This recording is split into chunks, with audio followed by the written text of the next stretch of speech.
നമസ്കാരം, ഭാരത് ലൈവിലേക്ക് സ്വാഗതം. നമസ്കാരം പ്രശാന്ത്. ഈ പെൺകുട്ടികളുടെ വിവാഹം അത് എവിടെ ആയാലും, രാജ്യത്തെ ഏത് സംസ്ഥാനത്തായാലും, നമ്മുടെ ഫെഡറൽ നിയമവ്യവസ്ഥയ്ക്കുള്ളിലാണെങ്കിൽ അത് കൃത്യമായി പാലിച്ചില്ലെങ്കിൽ നമ്മുടെ വൈറൽ പെൺകുട്ടിയുടെ വിവാഹം നടത്തിക്കൊടുത്തവർ, വിവാഹം ചെയ്ത ഫർമാൻ അല്ലേ, മുഹമ്മദ് ഫർമാൻ അടക്കമുള്ളവർ അവരുടെ അതേ അവസ്ഥയാവും അല്ലേ. നടത്തിക്കൊടുത്ത ഇവിടുത്തെ നമ്മുടെ CPM സംസ്ഥാന സെക്രട്ടറി, അന്ന് മന്ത്രിയായിരുന്ന ശിവൻകുട്ടി, പിന്നെ ഇപ്പൊ രാജ്യസഭാ MP റഹീം, ഇവർക്കെതിരെയൊക്കെ അലഹാബാദ് കോടതി നടപടികൾ കൊണ്ടുപോയിക്കൊണ്ടിരിക്കുകയാണ്. പോക്സോ കേസ് നിലനിൽക്കുമെന്ന് കോടതി, മധ്യപ്രദേശ് കോടതിയിൽ പോക്സോ കേസ് നിലനിൽക്കുമെന്നും മുൻകൂർ ജാമ്യാപേക്ഷ തള്ളുകയും ചെയ്തു കോടതി. അടുത്തൊരു വിഷയം, കേരള ഹൈക്കോടതിയിലും ഈ അറസ്റ്റ് തടയാനുള്ള ഇത് നീട്ടണമെന്ന് ആവശ്യപ്പെട്ടു പോയി, അതും ഹൈക്കോടതി തള്ളി. ഇപ്പൊ ഒരു അനിശ്ചിതാവസ്ഥയിൽ ഇരിക്കുകയാണ്. ഇനിയിപ്പോ വഴി വേറെ ഒന്നുമില്ല, മര്യാദയ്ക്ക് അവിടെ പോയി ഹാജരായി അകത്ത് പോകുന്നതാണ് നല്ലത്. ഈ മുഹമ്മദ് ഫർമാൻ ഹാജരായി കഴിഞ്ഞാൽ, ഈ പെൺകുട്ടിയെ വിവാഹം ചെയ്ത ഇയാൾ ഹാജരായി കഴിഞ്ഞാൽ, അടുത്ത പ്രശ്നമെന്ന് പറഞ്ഞാൽ കൂട്ടുപ്രതികളെയും വിളിക്കും.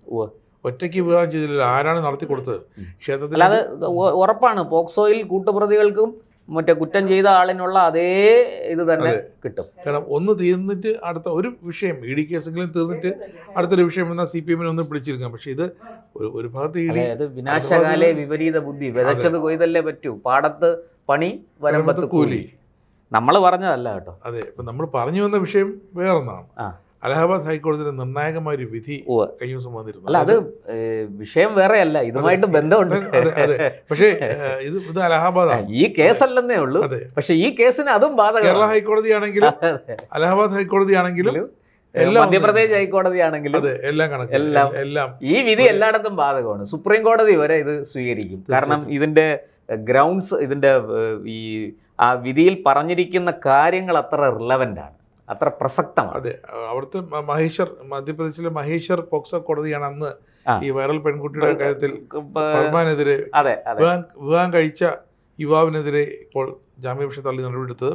ഇവിടെ ഇപ്പോൾ പറഞ്ഞിരിക്കുന്നത്, അലഹാബാദ് ഹൈക്കോടതി പറഞ്ഞിരിക്കുന്നത്, ഈ ഏത് മതത്തിന്റെ പ്രത്യേക വ്യക്തി നിയമമായാലും ശരി, 18 വയസ്സ് പൂർത്തിയായതിനു മുമ്പ് പെൺകുട്ടിയെ വിവാഹം ചെയ്തത് പോക്സോ കേസ് തന്നെയാണ്. ശൈശവ വിവാഹം അനുവദനീയമല്ല, നിരോധിച്ചിരിക്കുകയാണ്. കേസ് നിലനിൽക്കും. അത് വളരെ സുന്ദരമായ വിധിയാണ് കേട്ടോ. അതായത് ഒറ്റയടിക്ക് പറയാം എന്ന് വെച്ചാൽ, ശരീഅത്ത് ഈ കാര്യത്തിൽ ബാധകമല്ല. അതായത് ശരീഅത്ത് പറയുന്നതനുസരിച്ച് ഒരു പെൺകുട്ടി ഋതുമതിയായാൽ അവളെ വിവാഹം കഴിപ്പിക്കാം എന്നാണ്. മുസ്ലിം വ്യക്തി നിയമം അനുസരിച്ച് ശരീഅത്ത് ഉണ്ടായിരുന്ന കാലത്ത് അങ്ങനെയാണ്. ഒരു പെൺകുട്ടി പ്രായപൂർത്തിയായാൽ ഉടനെ അവളെ വിവാഹം കഴിപ്പിക്കാം, ഋതുമതിയായാൽ വിവാഹം കഴിപ്പിക്കാം. ഈ പ്രായപൂർത്തിയല്ല കേട്ടോ, പ്രായപൂർത്തിക്ക് പ്രായമുണ്ട്, അത് 18 വയസ്സാണ്. മറ്റത് ഋതുമതി ആകുക, അതൊരു ശാരീരിക പ്രക്രിയയാണ്. അതിന്റെ ഭാഗമായിട്ട് അത് സംഭവിച്ചു കഴിഞ്ഞാൽ ഇത്ര വയസ്സ് എന്നില്ല. ചിലപ്പോൾ 8 വയസ്സിലാണ്. ഇപ്പൊ നമ്മള് പെൺകുട്ടികൾ 8 വയസ്സിലും 10 വയസ്സിലും നമ്മുടെ ഈ യൂറോപ്പിലും അമേരിക്കയിലും ഒക്കെ 6 വയസ്സും 8 വയസ്സിലും കുട്ടികൾ പ്രായപൂർത്തിയാകുന്ന സംഭവങ്ങൾ റിപ്പോർട്ട് ചെയ്തിട്ടുണ്ട്. അതൊരു നമ്മൾ വിചാരിക്കുന്ന പോലെ അത്ര ഒരു ലളിതമായൊരു കാര്യമല്ല. അതവിടെ നിൽക്കട്ടെ, ഞാൻ അതിലേക്ക് പോകുന്നില്ല. അപ്പോൾ ഇവിടെ ഇപ്പോൾ പറയുന്നത് എന്താണെന്ന് വെച്ച് കഴിഞ്ഞാൽ, ശരീഅത്തനുസരിച്ച് ഋതുമതിയായാൽ വിവാഹം കഴിപ്പിക്കാം. കോടതി പറഞ്ഞു ഓടിക്കോ, അതും പറഞ്ഞൊന്നും ഇങ്ങോട്ട് വരണ്ട. അലഹബാദ് ഹൈക്കോടതിയുടെ വിധി വളരെ ക്ലിയറാണ്. അതായത് justice JJ Munir, justice Achal Sachdev എന്നിവരടങ്ങിയ ഡിവിഷൻ ബെഞ്ചാണ്. ഇതിനി സുപ്രീം കോടതിയിലേ ചോദ്യം ചെയ്യാൻ പറ്റുള്ളൂ. സുപ്രീം കോടതിയിലും ചോദ്യം ചെയ്യാൻ ചെന്ന ഹർജി അപ്പം തന്നെ കോടതി ഈ പറഞ്ഞ രജിസ്ട്രാർ നമ്പറിട്ട് കോടതിയിലേക്ക് വിടുമോ എന്ന് തന്നെ സംശയമാണ്.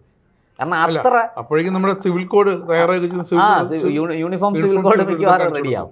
എന്തായാലും ഈ കാര്യത്തിൽ ഈ 2 ജഡ്ജിമാരെ നമ്മൾ പൂമാലയിട്ട് അഭിനന്ദിക്കണം, പുഷ്പവൃഷ്ടി നടത്തണം. അതാണ് അവരെത്ര കൃത്യമായിട്ടാണ് ഈ ബാലവിവാഹ നിരോധന നിയമത്തെ മറികടക്കാനുള്ള പണിയുമായിട്ട് വന്ന കൂട്ടർക്ക് കൊടുത്തത്. 19 പേരാണ്. ഇതുപോലൊരു 16 വയസ്സായ കുട്ടിയുടെ, അതെ, 16 വയസ്സായ ഒരു കുട്ടിയുടെ വിവാഹം ശരീഅത്ത് പ്രകാരം മുസ്ലിം വ്യക്തി നിയമം അനുസരിച്ച് നടത്താൻ ചെന്നവർക്ക് കിട്ടിയ പണിയാണ്. ചൈൽഡ് ലൈൻ പ്രവർത്തകർ വളരെ സ്ട്രോങ് ആയിരുന്നു. അല്ല, ചൈൽഡ് ലൈൻ പ്രവർത്തകർ വളരെ സ്ട്രോങ് ആയിരുന്നു എന്ന് മാത്രമല്ല, അവിടുത്തെ പോലീസും മറ്റ് ഇതുമായി ബന്ധപ്പെട്ട സംവിധാനങ്ങൾ മുഴുവനും ഈ നിയമത്തിൽ ഉറച്ചു നിന്നു. മതനിയമത്തിലല്ല, ഇന്ത്യൻ ഭരണഘടന മുന്നോട്ട് വെക്കുന്ന ഭാരതീയ ന്യായ സംഹിതയും നമ്മുടെ പോക്സോയും ഒക്കെ അനുസരിച്ചുള്ള വകുപ്പുകളിൽ അവർ ഉറച്ചു നിന്നു. അതിൻ്റെ ഫലമാണ് ഈ വിധി. എന്തായാലും പറഞ്ഞിരിക്കുന്ന കാര്യങ്ങൾ ഞാൻ ഒന്ന് പരാമർശിക്കാം. ഈ 18 വയസ്സിന് താഴെയുള്ള കുട്ടികളുമായിട്ടുള്ള ലൈംഗിക ബന്ധം പോക്സോ നിയമപ്രകാരം കുറ്റകരമാണ്. വ്യക്തി നിയമങ്ങൾ ചൂണ്ടിക്കാട്ടി ഇതിൽ നിന്ന് ആർക്കും ഒഴിയാനാകില്ല. എന്ന് പറഞ്ഞാൽ ഞാൻ നേരത്തെ പറഞ്ഞല്ലോ, ശരീഅത്തും പറഞ്ഞുകൊണ്ട് ഇങ്ങോട്ട് വരണ്ട എന്നാണ് കോടതി പറഞ്ഞിരിക്കുന്നത്. പിന്നെ ബാലവിവാഹ നിരോധന നിയമം, പോക്സോ നിയമം, പൊതുജനാരോഗ്യം, ശാസ്ത്രീയമായ ധാരണകൾ, ദേശീയ നയം, ഇതിൻ്റെയൊക്കെ അടിസ്ഥാനത്തിലാണ് ഇതെല്ലാം നിർമ്മിക്കപ്പെട്ടിരിക്കുന്നത്, അല്ലാതെ മതത്തിൻ്റെ അടിസ്ഥാനത്തിലല്ല. അതുകൊണ്ട് അതിനെ ആ ഒരു അർത്ഥത്തിലെ, ആ ഒരു തലത്തിലേ അതിനെ കാണാൻ കഴിയുള്ളൂ. അവിടെ ഒരു വിട്ടുവീഴ്ചയും ചെയ്യാൻ സാധിക്കില്ല എന്ന് കോടതി അസന്നിഗ്ധമായി പറഞ്ഞിരിക്കുന്നു. ഈ കേരള ഹൈക്കോടതിയും സമാനമായ രീതിയിൽ മുമ്പ് പറഞ്ഞിട്ടുണ്ട്. ഈ ഇത്തരം വിഷയങ്ങളിൽ ഈ പ്രായപൂർത്തിയായി വിവാഹം കഴിക്കുന്നതിനെക്കുറിച്ച്, പ്രായപൂർത്തിയായാൽ മാത്രമേ വിവാഹം കഴിക്കാവുള്ളൂ എന്നുള്ള നേരത്തെ തന്നെ നമ്മുടെ കേരള ഹൈക്കോടതിയിലും വന്നിട്ടുണ്ട്. ഈ കേരള ഹൈക്കോടതി ഉത്തരവിനെ കുറിച്ച് ഈ കോടതി പരാമർശിക്കുന്നുണ്ട്. അത് വ്യക്തി നിയമങ്ങൾക്ക് മുകളിലാണ് ഇത്തരം നിയമങ്ങൾ എന്ന് കേരള ഹൈക്കോടതിയുടെ മുൻ ഉത്തരവ് അലഹബാദ് ഹൈക്കോടതി പിന്നെ പൂർണ്ണമായി യോജിക്കുക മാത്രമല്ല, ഈ വിധിയിൽ ഉദ്ധരിക്കുന്നുണ്ട്. അതാണ് അതിനകത്ത് നമ്മൾ കാണേണ്ട കാര്യം. ഈ രാജേഷ് ജി പറഞ്ഞതുപോലെ ഉത്തർപ്രദേശിലെ ബുലന്ദ് ഷഹറിലാണ് 16 വയസ്സുള്ള ഒരു മുസ്ലിം ബാലികയെ വിവാഹം ഇതുപോലെ കഴിപ്പിക്കാൻ ശ്രമിച്ചത്. അവിടെ അത് പോലീസ് തടഞ്ഞു. അത് പോക്സോ കേസായി. പിന്നെ ചൈൽഡ് ലൈൻ പ്രവർത്തകർ വന്നു, അവരിത് വിവാഹം തടസ്സപ്പെടുത്തി. അപ്പോൾ അവരെ ആക്രമിച്ചു. ആ കേസിലാണ് 19 പേര് പിടിയിലായി. ഈ ഫർമാനും സമാനമായ കേസിലാണ് പിന്നെ ഇപ്പോൾ അന്വേഷണം നേരിട്ടുകൊണ്ടിരിക്കുന്നത്. എന്തായാലും ഈ പറഞ്ഞ 19 പേര് ഈ വിവാഹം തടസ്സപ്പെടുത്താനെത്തിയ ചൈൽഡ് ലൈൻ പ്രവർത്തകരെയും പോലീസിനെയും ആക്രമിച്ചു. ഇവിടെ അങ്ങനെയല്ല, പോലീസിനെയൊക്കെ വിരട്ടി നിർത്തിയിട്ട് വിവാഹം കഴിപ്പിച്ചു. രണ്ട് ഇതാണെന്നേ ഉള്ളൂ, പക്ഷെ സംഭവമൊക്കെ ഒന്ന് തന്നെ. അതുകൊണ്ട് ഈ 19 പേര് കോടതിയിൽ പോയി. അത് പറഞ്ഞു, ഇല്ല ഇത് പോക്സോ ആണ് ചുമത്തിയിരിക്കുന്നത്, ജാമ്യം കിട്ടത്തില്ല. ഹൈക്കോടതിയിൽ പോയി. ഹൈക്കോടതി നടത്തിയ വിശദമായ വിലയിരുത്തലുകൾക്ക് ശേഷമാണ് വിധി പറഞ്ഞത്. വിവാഹം നടത്താൻ വന്ന ടീം ചൈൽഡ് ലൈൻ പ്രവർത്തകരെ ആക്രമിച്ച് ആ പ്രതികളാണ്, വിവാഹം നടത്താൻ വേണ്ടി തയ്യാറെടുത്ത് വന്ന പ്രതികളാണ്. ആ പ്രതികൾക്കാണ് ജാമ്യം നിഷേധിച്ചത്. നമ്മുടെ കേസിൽ ആ വിവാഹം നടത്തിക്കൊടുത്തവരുടെ അവസ്ഥ അത് കുറച്ചുകൂടെ ഗുരുതരമാണ്. മറ്റത് വിവാഹം നടത്താൻ ശ്രമിച്ചു, സംഭവം നടന്നില്ല, നിയമലംഘനം നടത്താൻ ഇവർ ശ്രമിച്ചു. അപ്പൊ ചൈൽഡ് ലൈൻമാര് വന്ന് എതിർത്തപ്പോ അതാണ് കേസ്. Criminal case. ഇവിടെ അങ്ങനെയല്ല, ഡയറക്റ്റ് കേസാണെന്ന് വെച്ചാൽ ഇവിടത്തത് ഫർമാന്റെ കേസിൽ, അതായത് എം വി ഗോവിന്ദനും ശിവൻകുട്ടിയും AA റഹീമും എല്ലാം ഗുരുതരമായ കുറ്റകൃത്യമാണ് ചെയ്തിരിക്കുന്നത്. ഗുരുതരമായ വിവാഹം നടത്തി കൊടുത്തു പ്രായപൂർത്തിയാകാത്ത പെൺകുട്ടി. ഇനിയിപ്പോ അത് ആ കുട്ടി മറ്റു കാര്യങ്ങളൊക്കെ പരിശോധിച്ച് വരട്ടെ, മെഡിക്കൽ റിപ്പോർട്ടൊക്കെ വരുമ്പോൾ അറിയാം. അങ്ങനെ ഉണ്ടെങ്കിൽ തീർച്ചയായിട്ടും അത് ഈ പ്രായപൂർത്തിയാകാത്ത ഒരു പെൺകുട്ടിയെ ലൈംഗിക പീഡനത്തിന് വിധേയമാക്കിയ കാര്യങ്ങൾക്ക് ഒത്താശ ചെയ്തു എന്നുള്ള കുറ്റകൃത്യവും കൂടി വരികയാണ്. ഇരിക്കട്ടെ, നമുക്ക് പോക്സോ വകുപ്പിലുണ്ട്. അത് അതിലേക്ക് നമുക്ക് വരാം. ഈ ഹൈക്കോടതി ഇവിടെ പറഞ്ഞ കാര്യങ്ങൾ, ഇവർ വാദിച്ചത് പെൺകുട്ടി ഋതുമതിയാണ്, അതുകൊണ്ട് ഈ വിവാഹം സാധുവാണ്. ഹൈക്കോടതി പറഞ്ഞു, അലഹബാദ് ഹൈക്കോടതി പറഞ്ഞു നടക്കില്ല.